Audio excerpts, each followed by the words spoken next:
One key ingredient for these burgers is pickled jalapenos. This time I felt like making them myself. I prepared this a day before making the burgers.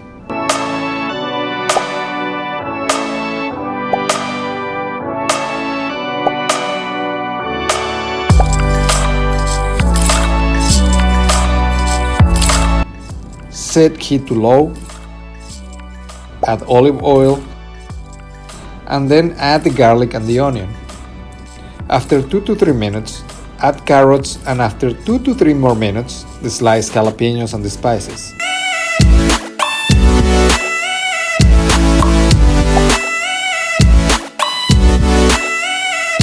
Stir frequently for 2 to 3 more minutes. Add 1.5 cups of water and 3/4 cup of white vinegar. Then heat to boil, and at the first bubbling, reduce to simmer for 6 to 7 minutes. I don't want to overcook because I'm looking for them to have a bite. I transfer them to a glass jar, cap it, and to the fridge it goes for at least 24 hours. This is my first time making this, so I got my backup just in case. See you tomorrow! Okay, it's tomorrow now, and I'm starting with my little potatoes. I'll cut them in sticks, you know the drill here. Then I'm putting them in cold water for at least 1 hour to remove the starch. For the meat, I'll use about 3.2 ounces of bacon and 12.8 ounces of chuck round beef. This meat is really lean, that's why I'm adding the bacon. Also because, well, bacon. Ideally you want an 80-20% lean fat ratio. But in this case, it'll be leaner since bacon isn't entirely fat. I'm cutting them in cubes, nothing precise. You can clearly see how lean this meat is. And of course, I had the camera off for the grinder part, but here is the final result. To this mix, I'm adding granulated onion and garlic powder. I'll mix this really well.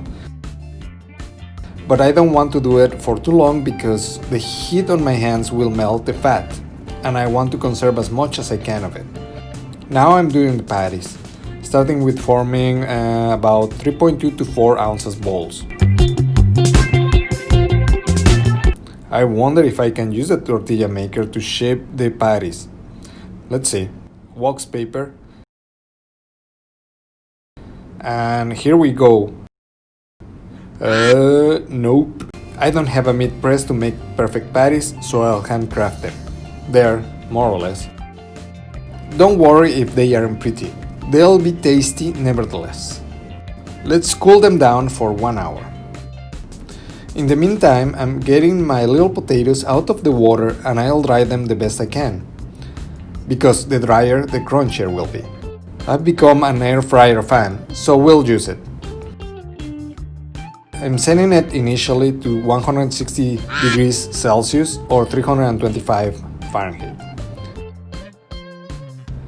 As the fryer warms up, I'm preparing the little potatoes.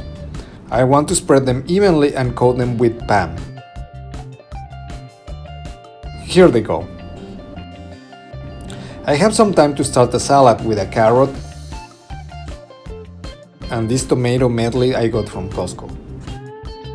After 12 minutes, I get my little potatoes out, give them a shake, and lightly salt them.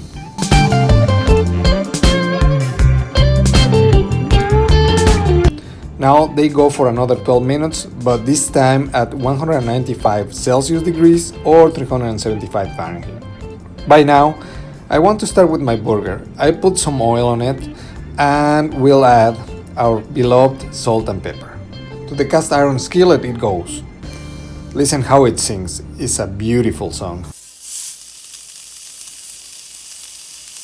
Let's take a look on our potatoes. I'll put them in a bowl. Finish salting them and adding Parmesan cheese. Let's give them a shake. Okay, on the table is better. You can tell me you aren't craving this. If the meat had more fat, it'd be easier to see it coming out, meaning it's time to flip it. But, well, there you go. I leave it here for a few more minutes before adding the cheese. It's pepperjack cheese, so it's not overpowering. Meanwhile the cheese melts, let's get our salad together. Spinach and greens, carrots, tomatoes, and a simple dressing here. 2 tablespoons olive oil, 1 of balsamic vinegar, 1 of canola oil and pepper. Shake it. Also we need our buns. Potato are the best ones for this. Let's give them a toast. Please ignore the terrible technique to put them in the oven here. Avocado, which must be on point. I'm salting it and then guacamoling it. It's time to put all together. Our salad with the dressing and flake salt for the crunch. Ooh. Mayo on one half of the bun and avocado on the other. The trick here is to put everything in a way that our first bite will be as flavorful as our last. The patty, the jalapenos which ended great by the way, and let's finish this. My little potatoes, a bit more, and here you go.